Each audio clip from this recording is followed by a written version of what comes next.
Why is Turkey so angry with the US? What does it find so threatening about the plan? It's because of who is in this force that the U.S. is training and building, the so-called Special Border Security Force.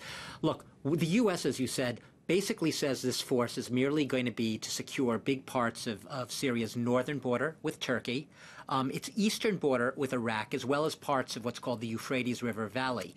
And what it says it's basically trying to do is thwart or prevent remnants of the Islamic State group, which have now been sort of vanquished on the ground in Syria, from reconstituting themselves and preventing Syria's people locally from having a democratic future.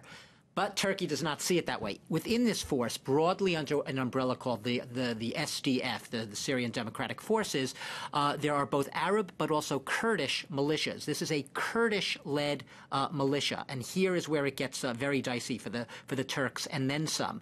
Whereas the U.S. sees this Kurdish-led militia, known as the YPG, a Syrian Kurdish militia, as very effective fighters, allies who've really helped to wipe the Islamic State group basically off the map in Syria. Turkey sees it very differently. It sees these people as a terror group, very much on a par with another Kurdish group, this one, the PKK, based in southern Turkey, which has been waging a 3-decade insurgency against the Turkish state, and a group which is recognized by Turkey and the U.S. and the European Union as a terror group. It says the YPG in Syria, the ones that the U.S. is supporting, and the PKK in Turkey, they are basically equal. They are all terror groups. And the U.S. effectively, by using this in its so-called 30,000-person special border force right on Turkey's border, is essentially backing terrorists. Turkey says it will have none of this. It's already setting its sights on one of these Kurdish militias in an area called Afrin in northwestern Turkey. It says it's ready to start really going and trying to